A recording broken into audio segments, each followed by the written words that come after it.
अब एक बड़ी खबर है साहब, बड़ी खबर यह है, सुर्खियां हो रही हैं कि क्या ब्रिटेन से कोहिनूर हीरा वापस आएगा क्या? क्यों आई ये खबर, कितनी इंपॉर्टेंट है जानना, सारे विषय पर चर्चा करेंगे।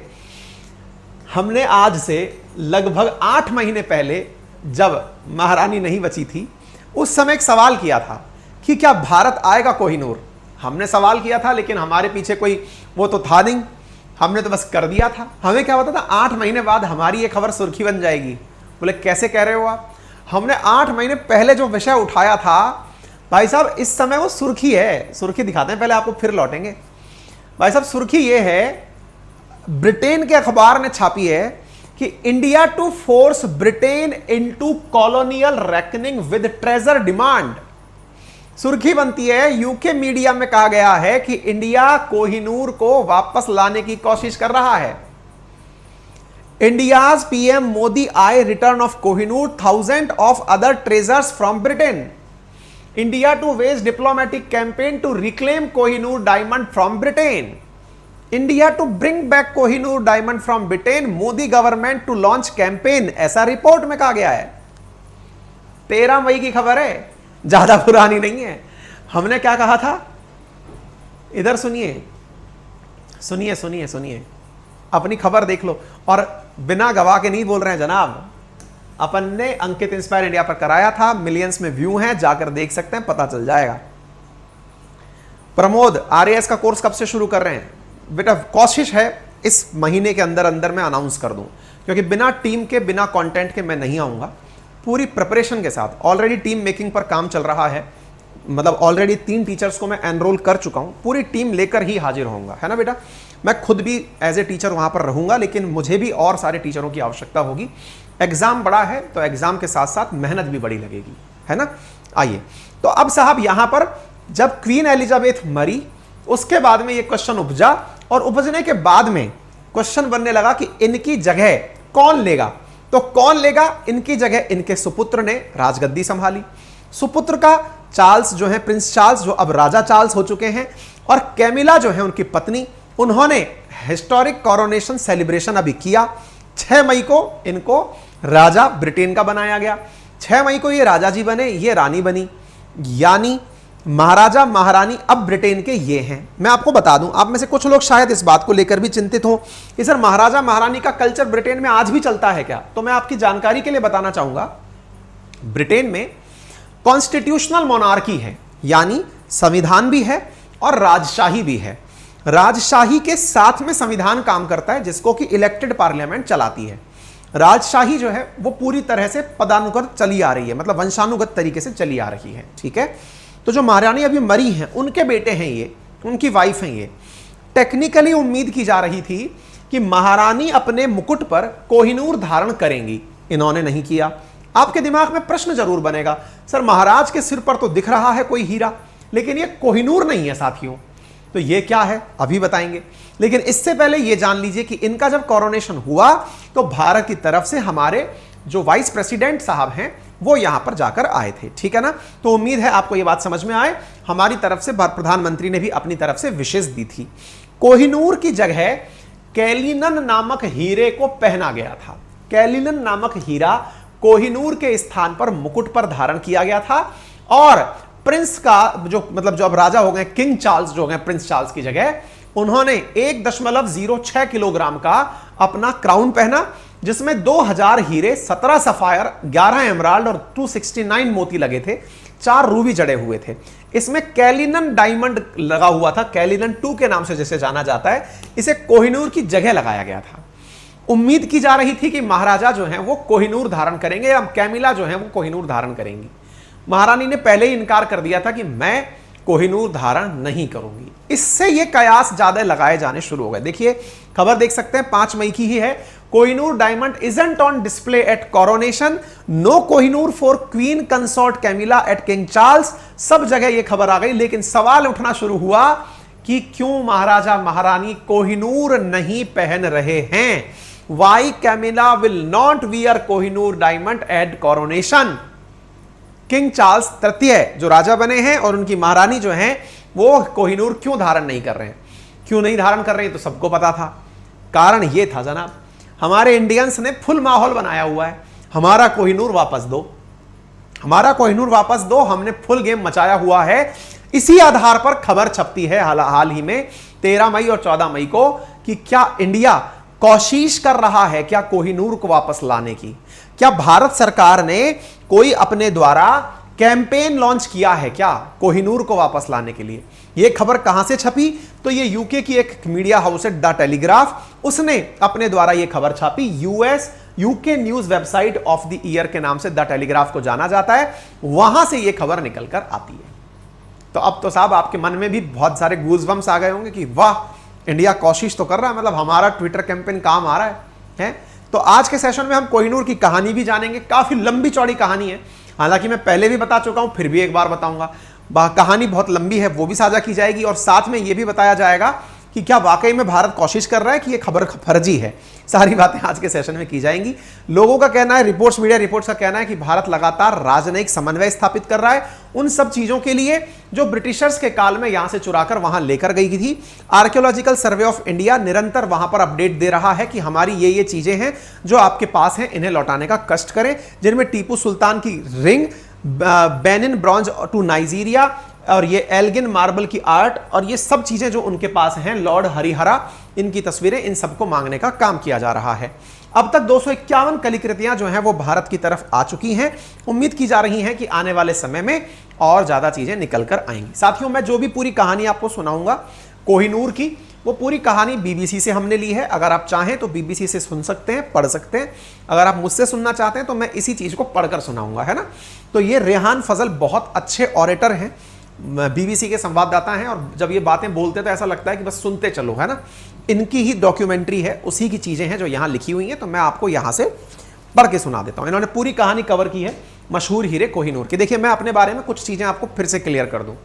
ना मैं संवाददाता हूं, ना मैं पत्रकार हूं, है ना, और ना ही मैं ओरिजिनल कंटेंट क्रिएटर हूं। ओरिजिनल कंटेंट क्रिएटर से मतलब कि भाई मैं इन खबरों को खोजकर कहीं से मैं सर्वे करके निकाल के ला, मैंने रिसर्च की और मैं जाकर के मुगल काल के या फिर जो मतलब अंग्रेजों के काल के लोग हैं उनसे जाकर मिला और मेरी अपनी ओरिजिनल खबर है। जी नहीं, मैं आप लोगों को वो चीजें साझा कर रहा हूं जो इधर उधर चल रही हैं। यानी मैं एक तरह से कॉपी पेस्ट का मास्टर आदमी हूं, है ना। इधर से कुछ उठाया, उधर से कुछ उठाया, आपको बता दिया। और क्यों बता दिया? मुझे ऐसा लगता है कि ये चीजें आपके लिए काम की हैं। वो आपको क्यों ऐसा लगता है? क्योंकि मेरे अनुभव हैं परीक्षाओं को दिए जाने के, उनसे मेरे अनुभवों से जुड़कर ये चीजें निकल कर आई कि विद्यार्थियों के लिए ये काम का हो सकता है। और सूचनाएं जो दुनिया भर की चल रही हैं उनमें से 15-20 जगह की सुर्खियों को एक साथ कलेक्ट करके मुझे लगता है कि यदि ये चीज सही तरीके से बताई जाए तो इंफॉर्मेशन के नाम पर जो गंदगी फैली है वो साफ हो जाएगी। ये कोशिश रहती है ना। तो ये जो खबर बताई जा रही है, ऐसे ही किसी ना किसी अखबार की हम खबरें आप तक लेकर आते हैं। तो बीबीसी की खबर में क्या लिखा है कि इस मतलब जो कोहिनूर है जिसकी हम कथा सुन रहे हैं, इसकी जो सबसे पहली जिक्र है वो बाबर की आत्मकथा में मिलती है। तो अब आप में से कुछ पढ़ने वाले जो विद्यार्थी वर्ग के लोग हैं वो इन चीजों को मेंशन कर सकते हैं। आप पूछेंगे सर जब बीबीसी में लिखा हुआ है तो हम क्यों पढ़ें? आपकी परीक्षा में तो पूछी जाती है ना ये चीजें।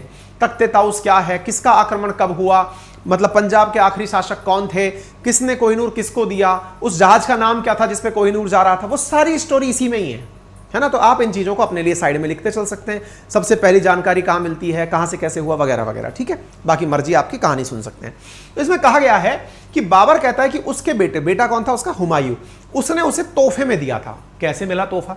तो बाबरनामा जो बाबर की अपनी आत्मकथा है उसमें यह लिखा हुआ है कि पानीपत की जब लड़ाई हुई थी सुल्तान इब्राहिम लोदी, उस समय सुल्तान इब्राहिम लोदी से, तो उस समय आगरा किले की सारी दौलत हुमायूं ने अपने कब्जे में ले ली थी। ठीक है, दौलत कब्जे में ले ली तो हीरा मिल गया। यह जानकारी मुगलों के पास रिटर्न डॉक्यूमेंट में उपलब्ध थी। ठीक है, अच्छा। इसके बाद में चमक बढ़ाने के लिए औरंगजेब ने इसे जौहरी को दिया था। चमक बढ़ाने के लिए, हीरा था तो इसकी चमक बढ़ानी थी।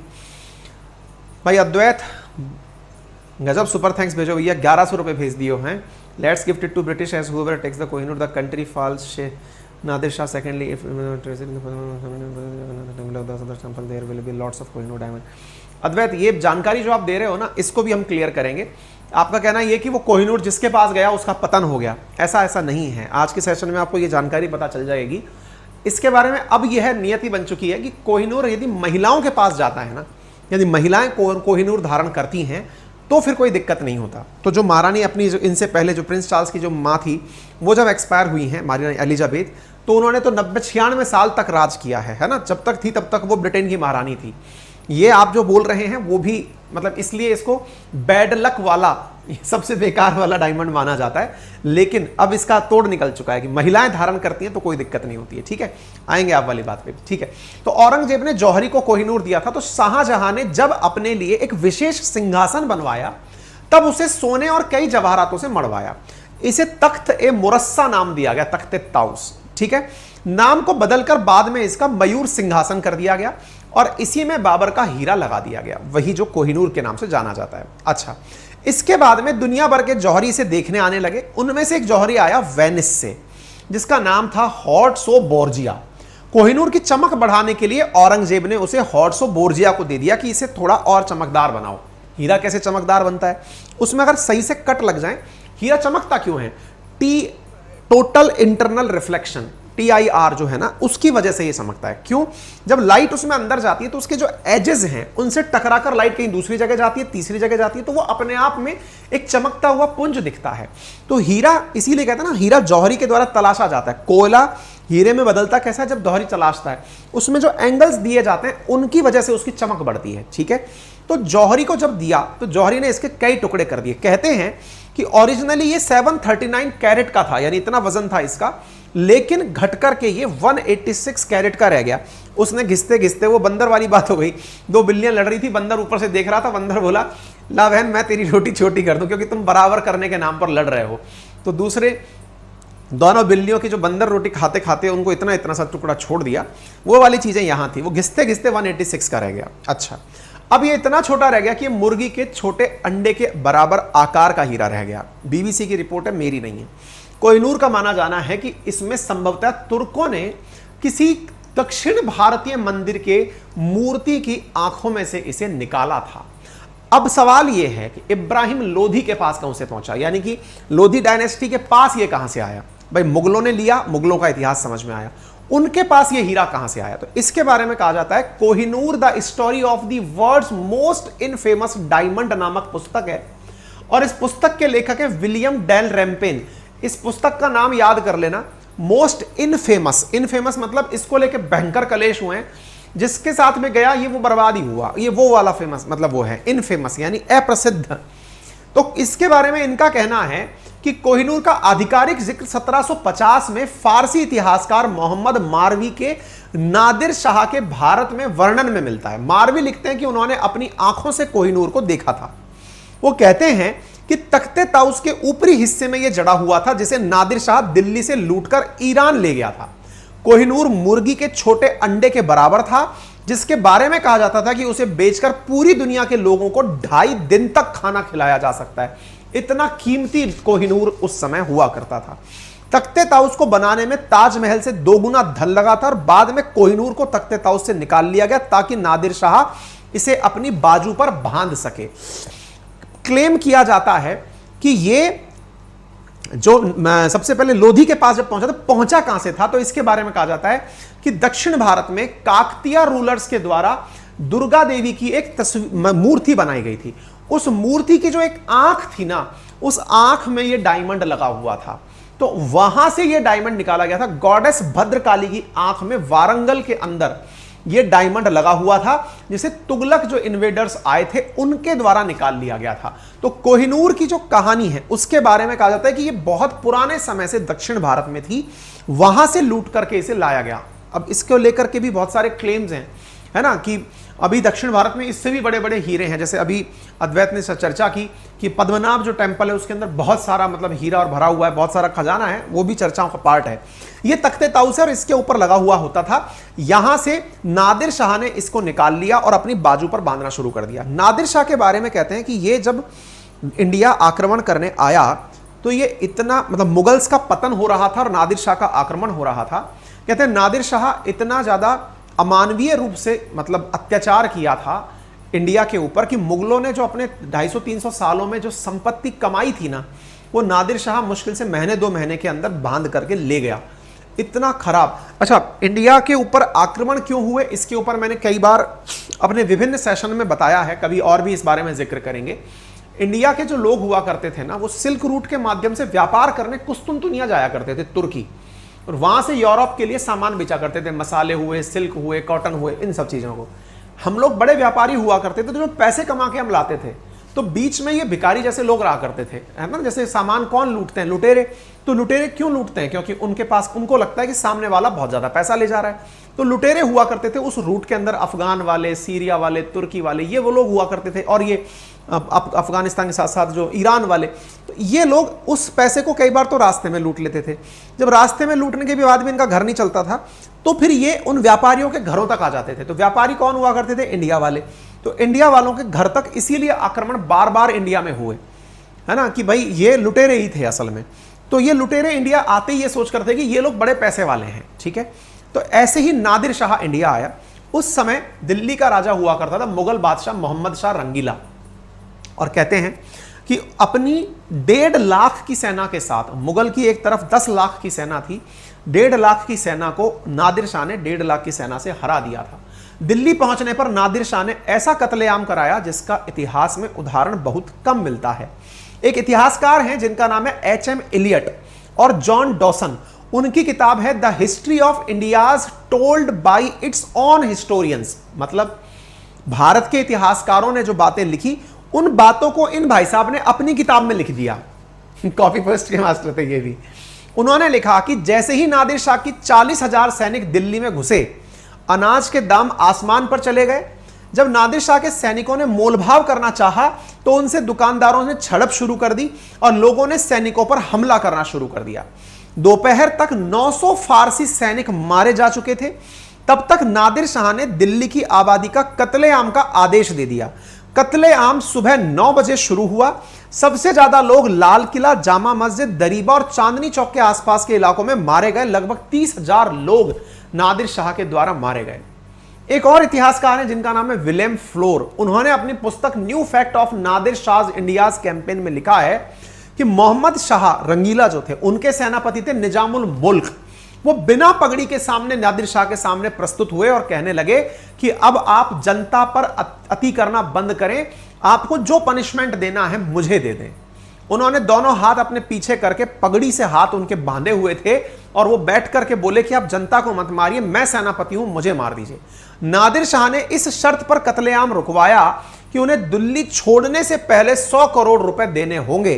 तब जाकर नादिर शाह 100 करोड़ रुपए निजामुल मुल्क से लेता है।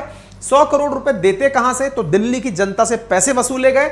और इस प्रकार से कहते हैं कि जो 348 साल में मुगलों ने दौलत कमाई थी, उसका मालिक कुछ ही क्षण के अंदर एक और व्यक्ति बनकर चला गया, और नादिर शाह यहां से संपत्ति लूटकर निकल पड़ा। कहते हैं कि साहब ये जो कोहिनूर था तख्ते ताउस पर लगा हुआ, वो भी वो ले ही जा रहा था। तो विलियम डॉलम्पेन और अनीता आनंद कहती हैं कि जब इस चीज को ढूंढा जाता है तो पता चलता है कि मुगल रत्नों के विशेषज्ञों से बात करने पर राय मिलती है और जानकारी ये मिलती है कि दरबार की एक नर्तकी थी जिसका नाम था नूरबाई। उसने नादिर शाह से कहा कि मोहम्मद शाह ने अपनी पगड़ी में कोहिनूर को छुपा रखा है, क्योंकि इतना महंगा था ये, तो इसको छुपा करके अपने पास सुरक्षित रखने के लिए पगड़ी में बांध कर रख लिया। तो नादिर शाह को जब ये मुखबिरी लगी कि मोहम्मद शाह ने इसे छुपा रखा है, तो नादिर शाह मोहम्मद शाह से कहते हैं कि आप अपना पगड़ी एक्सचेंज कर लेते हैं, क्योंकि अब अपन फ्रेंड हो गए हैं, क्योंकि अब तो मैं यहां से जा रहा हूं। तो नादिर शाह ने उनकी वो पगड़ी दोस्ती के नाम पर एक्सचेंज करके वो पगड़ी भी अपने सर पर रख ली, और वहां से उस कोहिनूर को पगड़ी में छुपा हुआ ही लेकर निकल गए। ठीक है ना। तो हाथों में आ गया। इस प्रकार से कोहिनूर जो है वो नादिर शाह के नाम आ गया। इसका नाम कहते हैं कि इसलिए पड़ा कि इसे जब पहली बार देखा गया था तो देखकर ऐसा लगा जैसे रोशनी का पहाड़ हो, इसलिए इसका नाम कोहिनूर पड़ा। दिल्ली की लूट में अफगानिस्तान तक ले जाने की पूरी कहानी थी, और उसमें कहा जाता है कि जब इसे ले जाया जा रहा था, तो जब नादिर शाह अपने देश इसको अफगानिस्तान ले जा रहा था, अब इसी कारण से अफगानिस्तान के अंदर भी इसकी मांग उठी। तालिबान फिलहाल ब्रिटेन से इसे मांग रहा है कि ये हमें दो, ठीक है ना। तो भाई साहब बात यह कि नादिर शाह ने अपने देश का जब रुख किया तो उसके साथ वो साथ में सारी चीजें ले जाने की तैयारी करने लगा। अपने साथ तख्ते ताउस, कोहिनूर, ये सब था। लूटे गए खजाने में 700 हाथी, 400 ऊंट, 17,000 घोड़े, इन सब पर लाद करके वो ईरान के लिए रवाना हुआ। बीच में चेनाब रिवर पड़ती है, सिंधु की सहायक नदी, इंडस की सहायक नदी, ठीक है।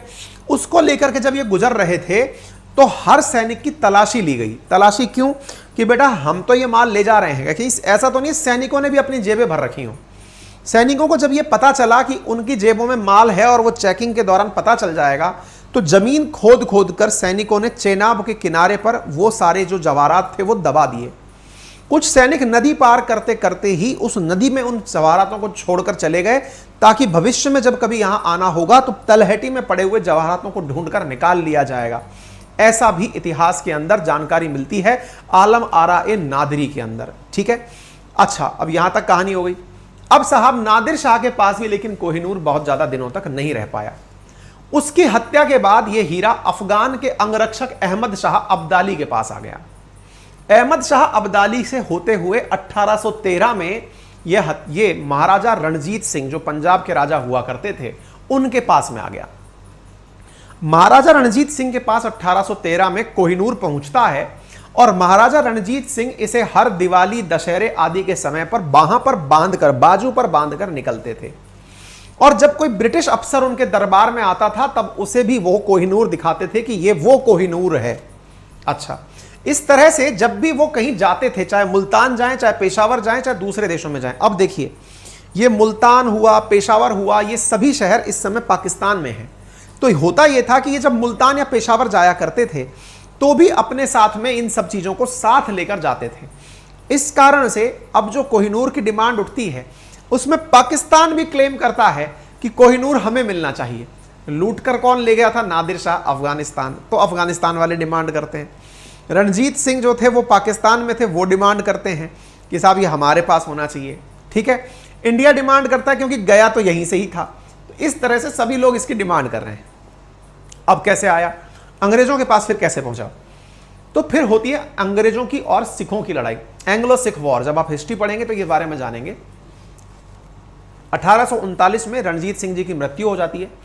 कड़े संघर्ष के बाद 1843 में उनके 5 वर्षीय बेटे दलीप सिंह को पंजाब का राजा बना दिया जाता है। 5 वर्षीय दलीप सिंह थे, इनको पंजाब का राजा बना दिया गया। टेक्निकली वो हीरा अभी भी उन रणवीर सिंह के जो बेटे हैं उनके पास ही था, रणजीत सिंह के जो बेटे हैं, ठीक है। 5 वर्षीय जब दलीप सिंह को जब राजा बनाया गया तो दूसरे एंग्लो सिख युद्ध में अंग्रेजों की जीत होती है और उनके साम्राज्य और कोहिनूर पर अंग्रेजों का कब्जा हो जाता है। दलीप सिंह को उसकी मां से अलग करके एक अंग्रेजी दंपत्ति के साथ रखने के लिए फतेहगढ़ किले में भेज दिया जाता है। मां अलग कर दी गई, बेटा अलग कर दिया गया, क्योंकि अब अंग्रेजों का पूरा सिख एम्पायर पर राज हो चुका था और दलीप सिंह को लेकर के एक अन्य परिवार, अंग्रेज परिवार के साथ रहने भेज दिया। लॉर्ड डलहौजी खुद कोहिनूर लेने के लिए फिर लाहौर आए और यहां पर उन्होंने तोशखाना बोले तो गिफ्ट रूम में रखे हुए इस हीरे को निकलवाकर डलहौजी के हाथ में रखा गया। उस समय इसका वजन 190.3 कैरेट था। लॉर्ड डलहौजी ने कोहिनूर को पानी के जहाज, ये कई बार क्वेश्चन पूछा जाता है, मेडिया है ना, गांधी जी किस जहाज से इंडिया आए, ये सवाल पूछा जाता है। कोहिनूर किससे गया, वो सवाल पूछा जाता है। मेडिया के रास्ते महारानी विक्टोरिया के पास इस जहाज को पानी के जहाज के माध्यम से इंग्लैंड भेजा गया। कहते हैं कि जब मेडिया पानी में जा रहा था, ये इतना मतलब famous story of most infamous diamond क्यों कहा गया इसे? क्योंकि ये जब जहां जहां रहा इसने इतने संकट देखे हैं या फिर इसकी वजह से इतने संकट आए हैं। फिर क्या हुआ? अब अपनी धार्मिक मान्यताओं के हिसाब से अगर देखा जाए तो महारानी की मतलब देवी की आंख में से निकाला गया, भद्रकाली की आंख है असल में ही, ये जहां जहां गई वहां पर सबका पतन ही होता गया, क्योंकि आपने देवी की आंख से निकाला है। ऐसी मान्यताएं हैं भारत के अंदर, ठीक है। अब ऐसी स्थिति में जब इसे मेडिया जहाज पर रखकर भेजा गया तो मेडिया जहाज से जाते समय उस जहाज के ऊपर इतना तेज तूफान आया कि वो जहाज के 2 टुकड़े होते होते बचे। जहाज पर यह नहीं बताया गया था कि इस जहाज से कोहिनूर जा रहा है, उसे बड़े गुप्त तरीके से ले जाया गया। जहाज जब मेडिया पानी से होकर जा रहा था तो जहाज में हैजा फैल गया। हैजा फैल गया तो बहुत बुरी तरह से लोग बीमार होने लगे तो कैप्टन ने जनता से कहा कि परेशान ना हो, रास्ते में मॉरिशस आ रहा है, हम वहां उतरेंगे। लेकिन हैजा की सूचना मॉरिशस को पहले लग गई कि ये मेडिया जहाज में हैजा फैला हुआ है। मॉरिशस ने अपने द्वारा बंदूकें तैनात कर दी जहाज के ऊपर कि अगर बेटा तुम यहां रुक गए गोली से उड़ा देंगे। तो मेडिया मॉरिशस में रुक नहीं पाया। मेडिया समुद्र के रास्ते फिर इंग्लैंड पहुंचता है। इंग्लैंड में लोगों को यह बता दिया गया था कि मेडिया में कोहिनूर आ रहा है। देखने के लिए भयंकर भीड़ उमड़ती है और तब तक पहली बार यह जाकर पता चलता है कि हाँ भाई, कोहिनूर जो है वो इंग्लैंड पहुंचा है। बड़ी मात्रा में लोग देखने के लिए इसे सड़कों पर एकत्रित होते हैं। आप तस्वीरें देख सकते हैं, इसे मतलब बहुत ही तरीके से वहां ले जाया गया था। ठीक है, अच्छा, तो मीडिया हो गया। मीडिया के बाद में आप जो ये देख रहे हैं कोहिनूर ले जाने वाले जहां, इसके ऊपर इसकी भी कहानी लिखी गई है, उस पर सब बातें लिखी हुई हैं। ठीक है, अच्छा, लंदन में इस कोहिनूर का गजब का स्वागत किया गया। मतलब इसके स्वागत में बड़ी मात्रा में भीड़ यहां पर एकत्रित होती है। लंदन के अंदर इसकी नुमाइश लगाई जाती है और इसको इस तरह से प्रेजेंट किया जाता है कि देखो अंग्रेजी सेना कितनी कामयाब हो गई है। पूर्वी, मतलब इसको ईस्ट कहा जाता था, ईस्ट इंडिया वाले क्षेत्र में, यहां पर यह सेना जाकर के इस तरह की कार्रवाई कर रही है कि वहां का आन बान शान कोहिनूर को ले आई है। ठीक है, तो उस तरह से कहते हैं कि वहां पर द टाइम्स में लिखी खबर के अनुसार लोगों ने इसका जमावड़ा ऐसे कभी पहले नहीं देखा था। लेकिन जब प्रदर्शनी शुरू हुई तो वहां बूंदाबांदी हो रही थी। अंदर घुसने में घंटों लाइनों का इंतजार करना पड़ रहा था। हीरा पूरब में, यानी ईस्ट में, इंडिया ईस्ट में आता है ब्रिटेन की तुलना में, तो उसकी ताकत का प्रतीक बन गया। और इस प्रकार से यहां पर आप देख सकते हैं जनता इसे देखने आई। फिर क्या हुआ, अब दलीप सिंह जो 5 साल के थे, धीरे धीरे ये बड़े होने लगे। एक बार दलीप सिंह जो है महारानी विक्टोरिया से मिलने गए। विक्टोरिया से मिलने गए, दलीप सिंह को कुछ भी नहीं पता था कि पुराना इतिहास क्या है। 5 साल के बच्चे को क्या याद होता है कि क्या कहानी है इसकी। महारानी विक्टोरिया से जब मिलने गए तो महारानी विक्टोरिया ने तब तक उसे पहना नहीं था, क्योंकि महारानी विक्टोरिया में अंदर से ये गिल्ट फीलिंग थी कि हम लोग इसे गलत तरीके से ले आए हैं। दलीप सिंह को महारानी विक्टोरिया अपना ब्रीफकेस खोलकर दिखाती हैं कि देखिए ये हीरा है जो आपकी तरफ से हमें दिया गया था। दलीप सिंह इस बात से खुश होते हैं कि देखिए मेरी कितनी केयर की है इन लोगों ने। इससे दलीप सिंह खुश होकर के महारानी से कहते हैं कि आप इसे मेरी तरफ से भेंट के रूप में ही स्वीकार कर लीजिए। ऐसा करके विक्टोरिया को वापस से दलीप सिंह ने कहा कि ऑफिशियली वो हीरा विक्टोरिया को दे दिया। उसके बाद दलीप सिंह निकलकर अपनी मां से मिलने आते हैं। उन्होंने अपनी इच्छा जाहिर की कि मैं अपनी मां से मिलना चाहता हूं। जब अपनी मां से मिलने आते हैं तो उस समय उनकी मां जो है वो अंधी हो चुकी होती हैं। अब उनकी मां से जब वो मिलने आते हैं और अपनी मां से मिलने के लिए जब वो पहुंचते हैं तो उनकी मां को यह पता चलता है कि दलीप सिंह आए हैं। मां, जिनका नाम जिंदन कौर था, वो दलीप सिंह से मिलने आती हैं। और जब वो मिलने आती हैं, जिंदन तो उनकी आंखों की रोशनी तब तक जा चुकी थी। और जिंदन को जब ये अपने बच्चे के सिर पर हाथ फेरा तो ये पता चला कि उन्होंने सिर पर पग नहीं रखी हुई है। सिखों का जो सम्मान होता है पग, वो दलीप सिंह के सर पर नहीं था। इससे जिंदन सिंह बहुत नाराज हुई, जोर जोर से चिल्लाने लगी, जो बोले सो निहाल, सत श्री अकाल। इससे वो कुछ सिख सैनिक थे जो वहां से लौट कर आए हुए थे ओपियम वॉर से, जो अंग्रेजों के द्वारा चीन के साथ लड़ा जा रहा था। वो जो सिख सैनिक थे वो भी वहां एकत्रित हो गए कि बोले हाँ ये तो गड़बड़ है साहब, इन्होंने, हमारा अंतिम शासक यही थे और इन्होंने पग धारण नहीं कर रखी है। इस चीज से दलीप सिंह को भी यह एहसास हुआ कि अंग्रेजों ने उनका ब्रेन वॉश कर दिया है। दलीप सिंह बगावती हो गए कि यार ये तो हमारे साथ चीटिंग कर दी अंग्रेजों ने। दलीप सिंह इस खुन्नस में कि अंग्रेजों ने हमें गलत किया है, अंग्रेजों को यह बात पता चल गई। अंग्रेजों ने उन दोनों को उठाया और एक जहाज से पानी के थ्रू रवाना कर दिया, लेकिन कहां रवाना किया नहीं पता। लेकिन एक दिन पेरिस के अंदर एक बहुत मामूली सी होटल में दलीप सिंह की लाश मिली। अर्थात दलीप सिंह पूरी तरह अनजाने में जिए और जब उन्हें पता चला कि ये पेरिस के अंदर, वो एक होटल के अंदर मौत के रूप में प्राप्त हुए। तो ये कहानी है पूरे कोहिनूर की। अभी फिलहाल कोहिनूर कहां रहता है, तो ये टावर ऑफ लंदन में मौजूद रहता है। अंधविश्वास ये फैलने लगा कि कोई भी पुरुष इसे हाथ लगाएगा तो बर्बाद हो जाएगा। महिलाओं को इसे पहनने में कोई दिक्कत नहीं थी। ठीक है, आजकल ये पूरी तरह से हीरा टावर ऑफ लंदन के जेवेल हाउस में रखा हुआ है। अब सवाल बड़ा बनता है कि क्या इंडिया वापस इसे लाने की कोशिश कर रहा है। तो साथ पॉइंट ये है कि भारत सरकार के द्वारा एक प्ली फाइल की गई थी, उससे थ्रू ये जानकारी निकल कर आई थी कि चूंकि ये सरकार के द्वारा दिया गया था, India should not claim Kohinoor neither stolen nor forcibly taken away, ना तो चुराया गया था और ना ही फोर्सिबली ले जाया गया था। Kohinoor handed over to East India company, ये उस समय का जवाब है भारत सरकार का। Diamond handed over by years of Maharaja Ranjit Singh, Maharaja Ranjit Singh के बेटे दलीप सिंह जी के द्वारा। चूंकि ये खुद से दिया गया था उन्हें विक्टोरिया को, इसलिए हम इसे क्लेम नहीं कर सकते। ये 2016 में सरकार के द्वारा दिया गया जवाब है कि क्या हम इसे ला सकते हैं। तो चूंकि जब हमने खुद ने दिया है तो दी हुई चीज को कैसे ला सकते हैं, ठीक है। हालांकि इस चीज के बाद में मतलब सुप्रीम कोर्ट में ये प्ली पूछी गई थी, तब ये सरकार ने जवाब दिया था। हालांकि लोग जो है वो इसकी डिमांड कर रहे हैं, पाकिस्तान इसकी डिमांड कर रहा है कि महाराजा तो यहीं से थे, तालिबान डिमांड कर रहा है कि अफगानिस्तान का था, सब लोग कोहिनूर के पीछे पड़े हुए हैं। भारत सरकार इस चीज पर यानी कि जेस्चर ऑफ गुड जेस्चर पर, है ना, कि भाई ये लोग आप हमको वापस दे दें तो बेहतर होगा, इस तरह की चीजें चल रही हैं, ठीक है। क्वेश्चन पूछा गया था कोहिनूर के बारे में, diamond, Shahjahan, jewel state, peacock throne, ये क्वेश्चन आपके सामने है।